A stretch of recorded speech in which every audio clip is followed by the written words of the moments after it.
Hi everyone, I'm just making some breast milk soap. So the first step, I've got 2 loads of breast milk here, and I'm going to add the sodium hydroxide to this batch here. Very slowly, because I don't want it to overheat and scorch the milk. So this is a process that you can't rush.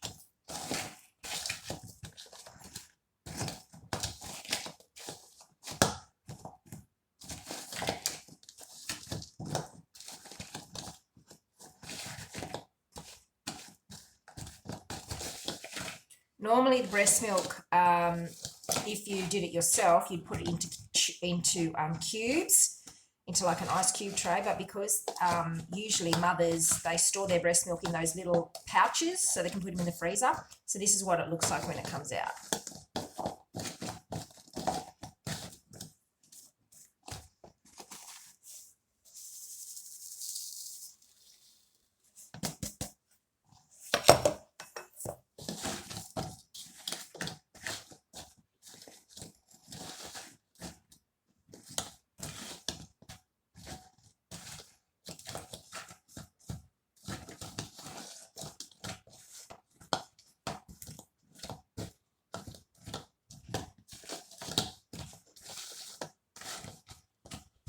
It is starting to melt it, as you can see, slowly though.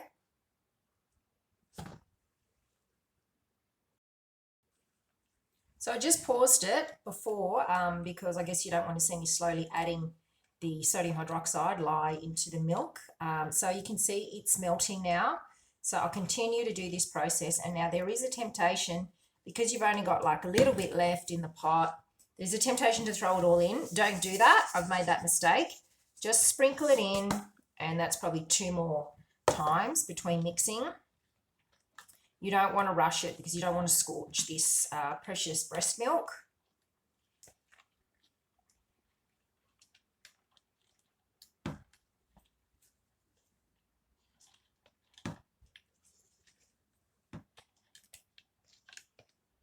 Still ice in there, or should I say frozen milk.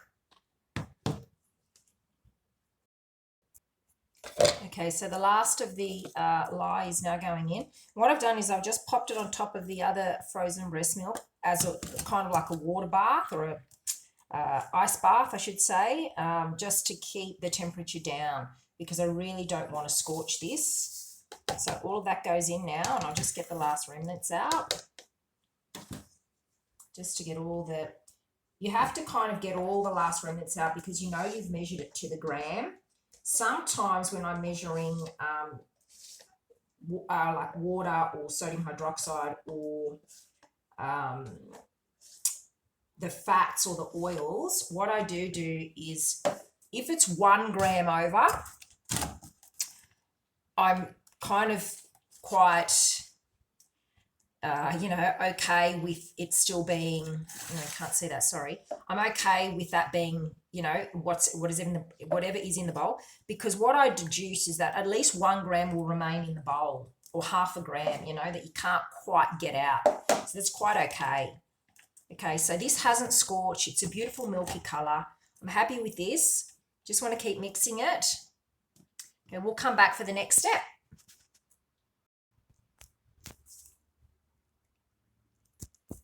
Just showing you another technique, or not another technique, another trick that I use. So that's still on top of the milk there, keeping cool. And I just want to check the temperature with my temperature gun. And I measure in degrees Celsius. We're in Australia, so that's the unit of measurement. It's 40 degrees. So I just want to keep cooling that down by mixing it and just getting air to it, and making sure it doesn't overheat. So when I pour this into the fat, I will strain it, because it's likely that the breast milk already, because of the richness and the fatty acid properties of breast milk, it's likely that it will form soap already just with the lye. So we'll do that, and I'll show you that process. So we're just going to continue making the baby milk soap. So I've done all my temperatures. And they're all within range. So this is the tricky part. So I'm going to add the lye to the fat now, And I'm going to just use a sieve just so I can catch anything that has not dissolved. And I will, yep, so you go, there was a little chunk that wasn't quite dissolved. You don't want that to end up in the soap because it will kind of not mix and potentially be harmful for baby. So just pushing it through. Those hard bits, they won't go through, so that's fine. Take off that. You can see that's almost like a bit of soap because it's so rich. So just mix that through with a spatula. Okay, so that's good. This is the only soap that I strain the lye. I don't need to strain the other lye because it dissolves sufficiently. So my stick blender. So it smells very sheepy. Just a gentle blend at this point.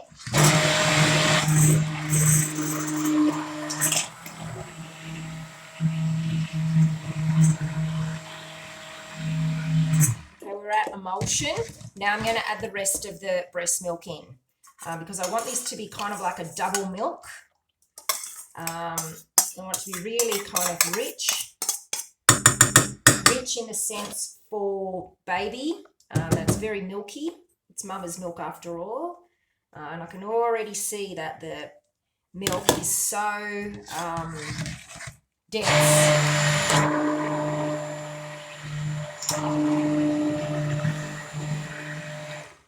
Just take it easy. You don't want to overmix at this point and get it to be too firm. I still want to be able to pour it into the molds, but I still need to get to trace. So a little bit more, but again, just being careful.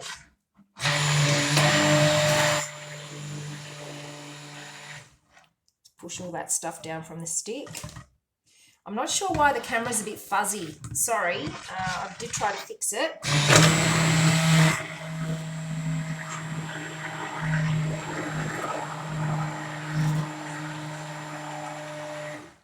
Okay, that's looking really good.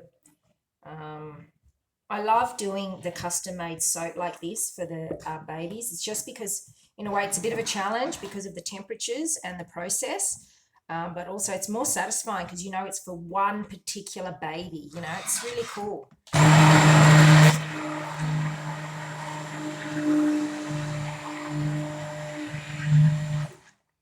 Okay, we're there. That's a very light trace. I don't want to mix anymore because I do have to pour it into individual molds. So that will take, you know, a few minutes, and that's all it takes in soap making, a few minutes, and things can change. So I'll just hopefully be able to have enough room so you can see the pour. So with the individual molds, you need to make sure that you're on you've put it on like some type of hard surface because you want to tap it down. And you can't really do that when it's a flexible mold because it'll go everywhere if you try to tap it down. So I'm loving how these are pouring, happy with these. Just gives a new meaning to customization when you're doing it for one particular human being, and that human being being the child from the mother, making the soap for that child with their own mother's milk. It's amazing, actually. Okay, then I want to that over the top just gently, and then do these ones on the bottom. I put 3 molds out. You always put out extra because the last thing you want is as you're pouring to go, oh no, I don't have another mold, and you're quickly trying to prepare it. Always have extra molds ready.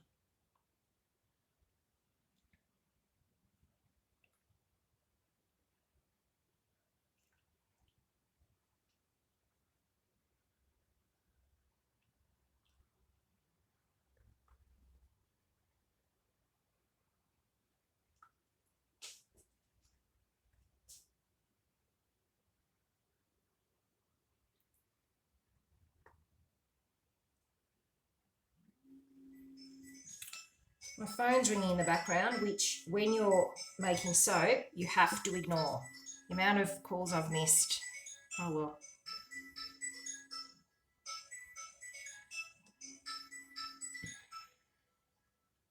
Doing it this way for just some balance in the mold, balance and symmetry. just doing it this way. And see how this one will probably be just half. I will still send that to the customer because that's her milk for her bubba. So even like little bits that kind of fall off, if I'm unmolding, I'll give that to the mama as well because it's her milk for her baby and she's paid for it as well. Okay, so that is it. Make sure I get it all out. They will set fine like that. Now what I need to do is just give it a little tap. See what I mean? If I were to pick this up on its own, it would be a disaster. Okay, now I just want to tap all of them. Just ever so gently, just to get some air bubbles out. I'm going to insulate this and I'm actually going to spray a little bit of methylated spirits on top just so we don't get soda ash because there's a lot of liquid in there, being it's full breast milk. So I added milk at trace, the breast milk at trace, and I also combined the breast milk with the lye. So these will really lighten on curing, and the benefit of leaving them in individual moulds is that you don't have to kind of time when you cut it. You can just get them out. You can leave it for a week even. So it's really hard in the mould and then unmold it.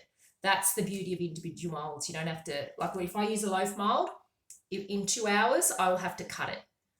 So let's spray these very lightly, cover them, and I will be back for the unmolding probably in a few days. Okay, this is the day later and I'm just going to unmold the soap now. This is the breast milk soap. So I did insulate it and they are in individual moulds.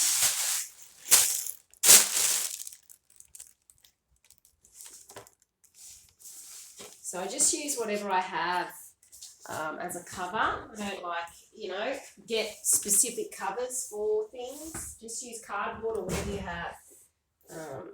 Okay, let's see how they turned out.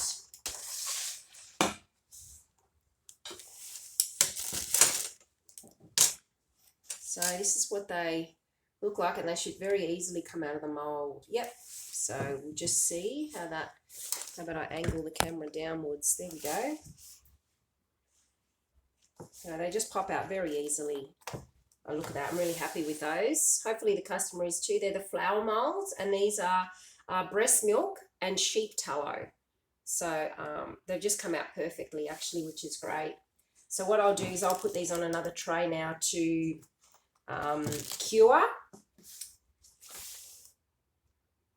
Yeah, that one's got a bit of air in it, air bubbles, but that's quite all right.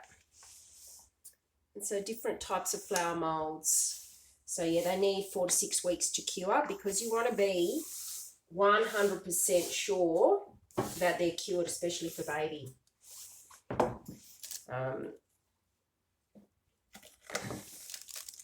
So another one like that. What I'll do is I'll just show you all the types of moulds so you can see what they look like because each of these moulds has a few different flower shapes on there. Yeah, they've come out really well. Well, I think so anyway.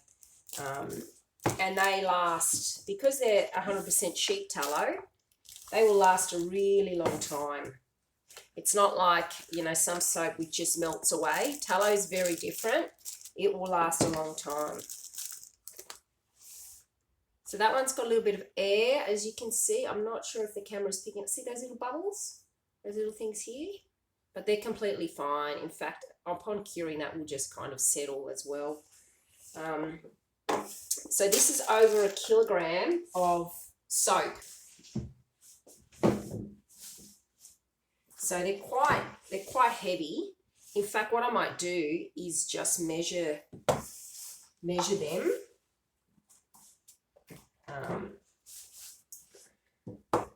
This was the bottom one, so I think this is the first one that I poured. You can see a little bit of air.